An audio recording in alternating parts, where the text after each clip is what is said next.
आपका सरकारी syllabus YouTube channel पर। और अभी हम बात करेंगे हाई कोर्ट ऑफ झारखंड द्वारा एक वैकेंसी जारी की गई है। देखिए ये जो वैकेंसी है आपकी, ये पूरे झारखंड राज्य में होने वाली है। कहने का मतलब ये हुआ कि ये हाई कोर्ट ऑफ झारखंड ने जारी की, जो कि रांची में पड़ता है। लेकिन ये जो भर्ती है, ये जो भी रांची के अंदर सिविल कोड है, जितने भी डिस्ट्रिक्ट है, और हर डिस्ट्रिक्ट में एक है रहता है, तो जो भी डिस्ट्रिक्ट में, हर एक डिस्ट्रिक्ट में जो कि आपका सिविल कोर्ट है, उसमें आपकी भर्ती रहेगी एज ए क्लर्क या असिस्टेंट। ये देखो असिस्टेंट या क्लर्क की भर्ती है। तो मैं ये पहले ही सुनिश्चित कर दूं, कई बच्चों को लगता है कि ये जो है ना हाई कोर्ट ऑफ झारखंड ने जारी की वैकेंसी है, तो रांची में पड़ता है, आपकी नौकरी रांची में ही रहेगी। ऐसा नहीं है, आपकी नौकरी पूरे झारखंड राज्य में जितने भी सिविल कोर्ट हैं उनमें रहेगी। ठीक है, एक एक चीज़ों को बड़ी ही बारीकी से हम देखने वाले हैं। ऑल ओवर इंडिया के बच्चे इसमें फॉर्म भर सकते हैं। और देखो हाई कोर्ट ऑफ झारखंड ने वैकेंसी आउट की है, उसके निर्देश पे ये वैकेंसी जारी की गई है। तो घपले होने की संभावना और वैकेंसी की लेट होने की संभावना कम हो जाती है। तो समय पर आपका काम होगा, मतलब ये वैकेंसी त्वरित होगी और जल्द ही रिजल्ट आएगा। ठीक है, तो आप अपनी तरफ से निसंकोच होकर अपना फॉर्म भरें। अगर आपकी अच्छी तैयारी है तो ऑल ओवर इंडिया के बच्चे फॉर्म भर सकते हैं। आप भारत के किसी भी राज्य के रहने वाले हो। आगे एक एक चीज़ को बड़े ही अच्छे ढंग से हम देखने वाले। तो चलिए शुरुआत करते हैं। अब देखो यहाँ पर ये चीज़ क्लियर की गई है, assistant clerk in civil court of state of Jharkhand, मतलब झारखंड के जितने भी सिविल कोर्ट है जो कि हर डिस्ट्रिक्ट में होते हैं, तो आपकी हर डिस्ट्रिक्ट में पोस्टिंग रहेगी क्लर्क और असिस्टेंट के तौर पर। ठीक है, आगे देखते हैं। आगे बढ़ने की श्रृंखला में अब मैं आपको थोड़ा सा वैकेंसी के बारे में गाइड कर देता हूं कि वैकेंसियों का बंटवारा किस तरह से रिजर्वेशन आपको दिया गया है। आप यहाँ से कैटेगरी वाइज देख सकते हैं कि अनरिजर्व वालों के लिए, और SC ST, ठीक है, बैकवर्ड क्लासेस 1, बैकवर्ड क्लासेस 2 के लिए, और इकोनॉमी वीकर सेक्शन के लिए कितनी सीटें, आप यहाँ से क्रमशः चेकआउट कर सकते हो। आपके सामने ये सारी सीटें लिखी हैं। ठीक है, और हर कैटेगरी में वुमेन के लिए कितनी सीटें, लड़कियों के लिए, तो आप यहाँ से ये भी देख सकते हो। ये देखो, जो ये सारी जो बीच में वैकेंसी आपको दिख रही है, ये लड़कियों के लिए निर्धारित की गई हैं। ठीक है, अब कुछ वैकेंसी है जो ये 13 आपको यहाँ से देखने को मिल रही है। ये है आपका जो क्षैतिज आरक्षण रहता है, जो फिजिकली हैंडीकैप बच्चों के लिए रहता है, वो आरक्षण आपको यहाँ पर 13 सीटें रिजर्व हैं उन लोग के लिए। और एक सीट जो है ना स्पोर्ट्स पर्सन के लिए रिजर्व है, जो खेल कूद कोटे से जिन्होंने नेशनल लेवल पर कुछ अच्छा किया है, तो ऐसे बच्चों को जो है ना कुछ सीटें हर एक डिपार्टमेंट, हर एक वैकेंसी जब आती है तो रिजर्व रखते हैं।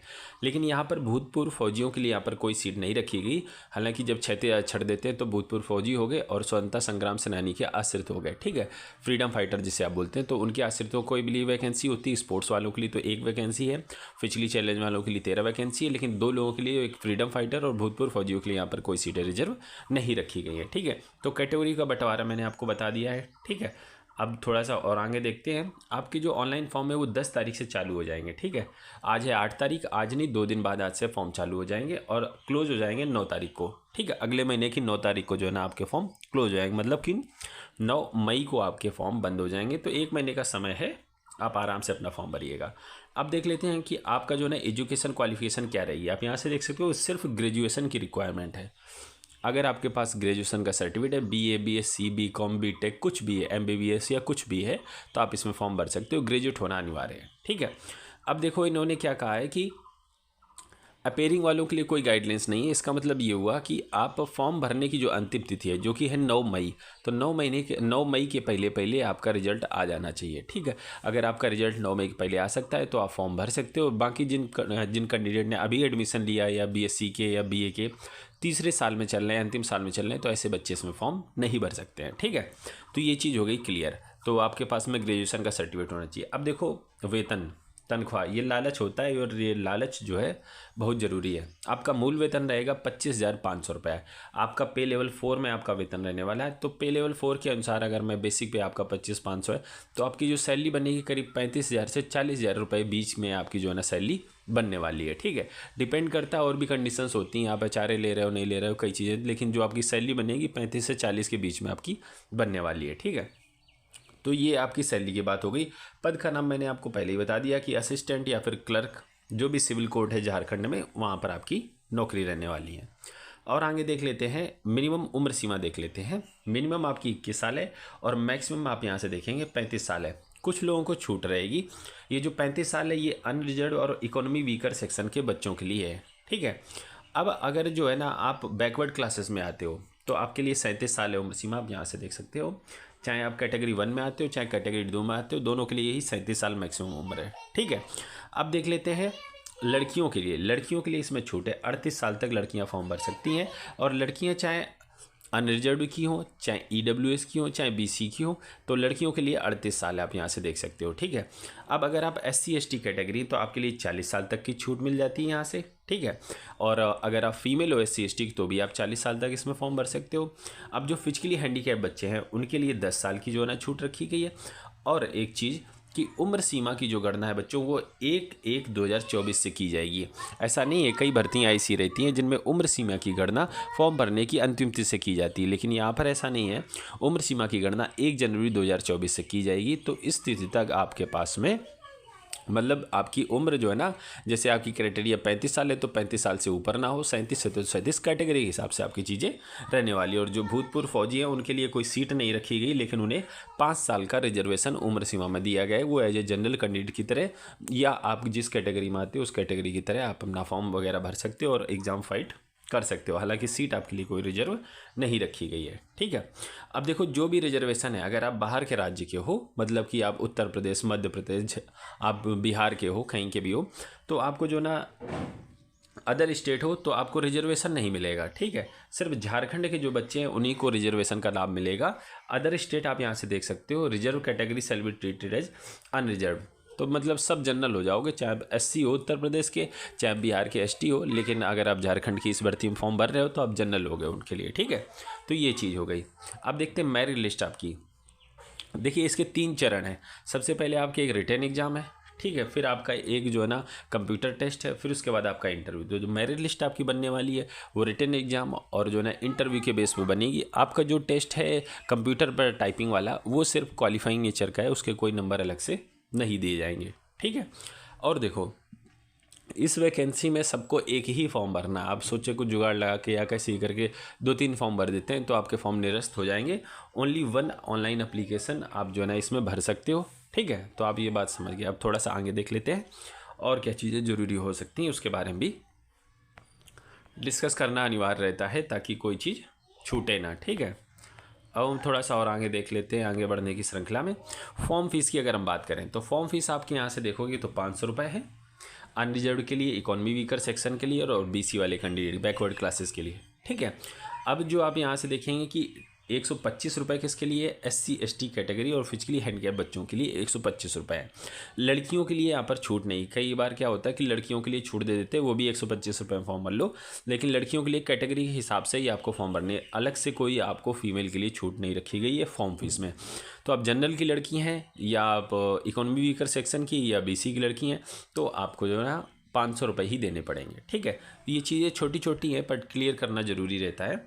फिर बाद में आप छोटी छोटी चीज़ों के लिए कमेंट करते हो तो आपका जो है ना समय भी ज़ाया होता है और गाइडलाइन सही नहीं मिल पाती है। तो इसलिए मैं सारी चीज़ों को बड़े ही अच्छे ढंग से शुरुआत में ही डिस्कस करते हुए चलते हैं, ताकि कोई चीज़ आपकी रह ना जाए। ठीक है। ये बड़ा छोटा काफ़ी ज़्यादा हो रहा है, कोई दिक्कत की बात नहीं, we will take care of it. अब देख लेते हैं selection procedure of examination clerk और असिस्टेंट एग्जाम के लिए झारखंड के जो आयर कोड है उसमें क्या रहेगा। तो देखो, सबसे पहले आपका एक रिटन एग्जाम होगा, फिर उसके बाद कंप्यूटर टेस्ट होगा, फिर उसके बाद इंटरव्यू होगा। तो जो आपका रिटन टेस्ट है वो 90 नंबर का रहेगा और 2 घंटे का टोटल आपका समय मिलेगा। और इसमें minimum unreserve, economy weaker section और बैकवर्ड क्लासेस को 40% नंबर चाहिए, तभी आप आगे के जो टेस्ट हैं जैसे कि कंप्यूटर टेस्ट और आपका इंटरव्यू, तभी आप दे पाओगे। ठीक है। और जो रिजर्व कैटेगरी के उनके लिए, एससी एसटी वाले जो बच्चे हैं उनके लिए 30% मिनिमम नंबर चाहिए स्किल टेस्ट और इंटरव्यू देने के लिए। तो ये बात आप समझ गए। रिटन टेस्ट में क्या आएगा उसके बारे में हम अभी आगे बात करने वाले हैं। कंप्यूटर टेस्ट में क्या है, सिर्फ आपका क्वालिफाइंग नेचर का है, इसके कोई आपको मार्क्स वगैरह नहीं मिलेंगे, ना ही कहीं जुड़ेंगे, सिर्फ आपको क्वालिफाई करना है। ये टेस्ट आपका 5 मिनट का होगा। अब 5 मिनट का ये होने वाला है और आपको जो ना 100 वर्ड का एक पैसेज दिया जाएगा, वो आपको 5 मिनट में टाइप करना है, 20 वर्ड पर मिनट के हिसाब से। ठीक है। तो 1 मिनट में 20 वर्ड, तो 5 मिनट में 20 पंचे 100 वर्ड, तो 100 वर्ड का एक पैसेज मिलेगा। आपको 100 वर्ड का पैसेज टाइप करना है बिना गलती के। ठीक है। 5 मिनट का समय रहेगा। ये आपका स्किल टेस्ट हो गया। इसके बाद आपका इंटरव्यू रहेगा 15 नंबर्स का। ठीक है। और मिनिमम आपको 5 नंबर्स जो है ना इसमें लेके आने हैं किसी भी कैटेगरी के लिए, तभी आप इंटरव्यू के लिए क्वालिफाई हो गए। तो इंटरव्यू हो गया और रिटन टेस्ट 90 नंबर प्लस 15 नंबर का आपका इंटरव्यू, तो 15 + 90 हो गए आपके 105। तो 105 नंबर के आधार पर आपकी फाइनल मेरिट लिस्ट बनाई जाएगी। ठीक है। अब देख लेते हैं आपके सिलेबस में क्या क्या चीज़ें पूछी जाएंगी जो आपका रिटन टेस्ट होगा। तो सबसे पहले इसको 3 भागों में बांटा गया है। 3 भागों में जब बांटा गया, जो आपका भाग 1 है उसमें क्या है, कि जनरल इंग्लिश रहेगी, आपकी इंग्लिश के कॉम्प्रिहेंशंस रहेंगे, ठीक है, उसमें आपको प्रश्न दिए रहेंगे, छांट के आपको लिखने रहेंगे, ठीक है। इंग्लिश ग्रामर से रिलेटेड और इंग्लिश वर्ड पावर से रिलेटेड 20 मार्क्स के आपके पास में रहने वाले हैं। तो आप समझ गए कि इंग्लिश कॉम्प्रिहेंशन, इंग्लिश ग्रामर और इंग्लिश वर्ड पावर से 20 नंबर के आपकी ये चीज़ें पूछी जाएंगी। और इसके बाद आपका एक इंग्लिश में ऐसे राइटिंग, निबंध जिसे नहीं बोलते हैं, तो इंग्लिश में आपका निबंध रहेगा 10 नंबर का। तो इस तरह अगर आप जोड़ो इसको तो आपको 20 नंबर का ये हो गया, 10 नंबर के, तो टोटल अंग्रेजी से 30 नंबर का प्रश्न आपसे पूछे जाएंगे, ठीक है। इसके बाद अब हम बात कर लेते हैं ग्रुप 2 में, जो कि जनरल नॉलेज है। जनरल नॉलेज देखिए ऑब्जेक्टिव रहेगा, कोई आईएएस का एग्जाम तो है नहीं कि आपको जो है ना इसमें सब्जेक्टिव में प्रश्न पूछ लेंगे। तो आप भी समझते हैं ग्रुप 2 में जो इसी में है उसमें जनरल नॉलेज रहेगा, 30 नंबर के प्रश्न आपसे पूछे जाएंगे।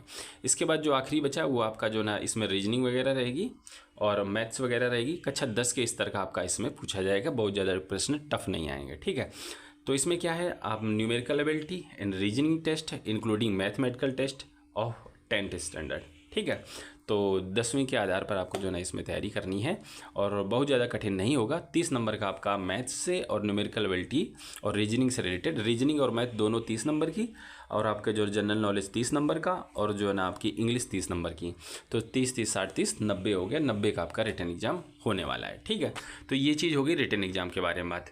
अब इसके बाद कंप्यूटर की स्किल टेस्ट, इसका मैंने आपको पहले ही बता दिया कि 100 वर्ड का आपको एक पैसेज मिलेगा, 20 वर्ड पर मिनट की दर से आपको लिखना है, और ये जस्ट क्वालिफाइंग नेचर, इसके कोई नंबर आपको मेरिट लिस्ट में नहीं जुड़ने वाले। और जो आपका इंटरव्यू रहेगा, इंटरव्यू के नंबर आपके जुड़ेंगे 15 नंबर, तो इंटरव्यू थोड़ा सा प्रेजेंटेबल ढंग से देना है, ठीक है। तो उम्मीद करता हूँ कि आपको चीज़ें सारी क्लियर हो गई होंगी, कौन बच्चे फॉर्म भर सकते, नहीं भर सकते, रिजर्वेशन क्या है, और जो ना अपीयरिंग वाले फॉर्म इसमें नहीं भर सकते, ये चीज़ मैंने आपको गाइड कर दी। एग्जाम पैटर्न कैसा है, सिलेबस क्या है, ये चीज़ भी हमने बता दी, ठीक है। और कोई निगेटिव मार्किंग इसमें है नहीं। अगर इसके अलावा कुछ और चीज़ आप पूछना चाहते हो तो हमें कमेंट कर सकते हो इस वीडियो के नीचे। हम आपसे मिलते हैं अगली वीडियो में, तब तक के लिए वंदे मातरम।